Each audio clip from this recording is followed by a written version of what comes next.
Welcome back to the City of Woodstock special edition of What's Up Oxford. Joining us today is Sue Peters.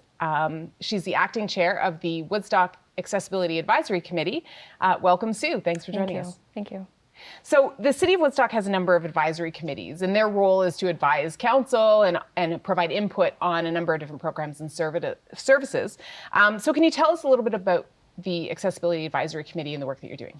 Yeah, so our committee has many different members of the community on there, some that have visible disabilities, some that have invisible disabilities, some that have training in AODA specialty and the rules and regulations, others that are caregivers for those with disabilities. So yeah, that sort of describes us. That's great. And you're all volunteers, of course. All volunteers, very much, yeah. Nice. And so can you tell us a little bit about some of the projects that the committee is working on right now? We work with the city, and they come to us with different things. I think our biggest one that we're working on is just trying to get out and let people know what we're doing. And then our second one is that we have the Donna Burleigh Award, and it's for both public sector and private sector businesses that are making it the world accessible in their business, so we can help them out.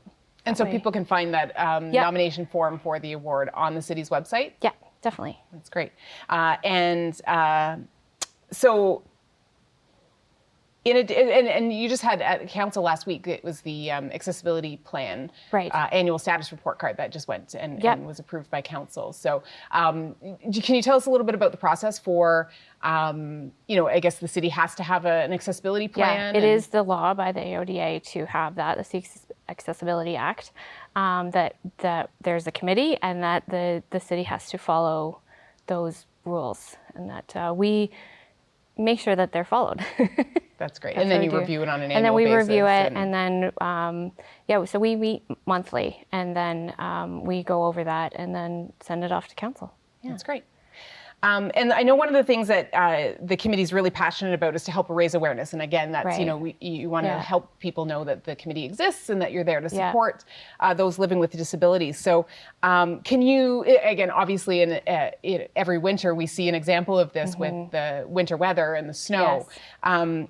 Tell us, how can this be challenging for some people? Well, it's challenging for some because obviously shoveling snow if you have a disability is a challenge to begin with.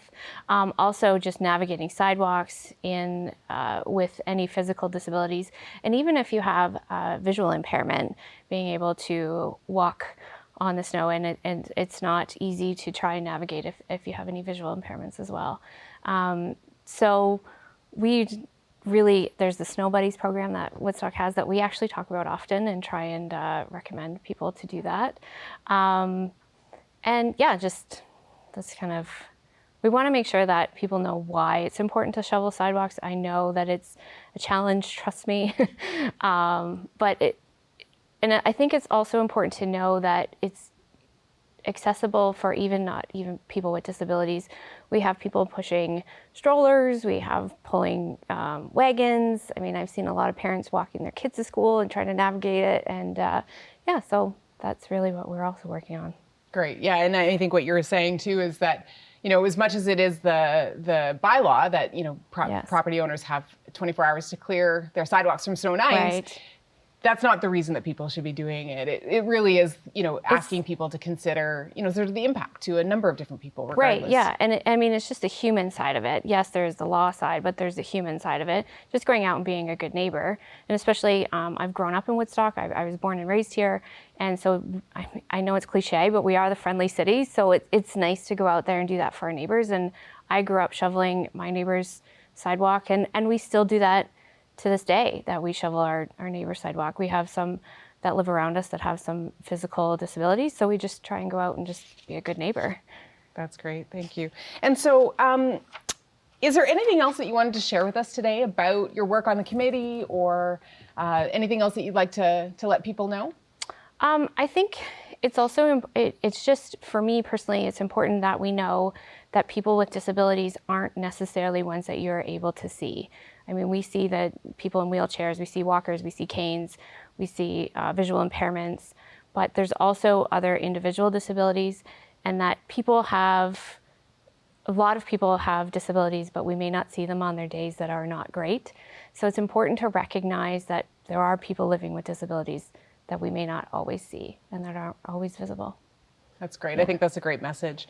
So thank you so much for coming in today and sharing a little bit more about the important work that the committee is doing. And we'll be back in a moment.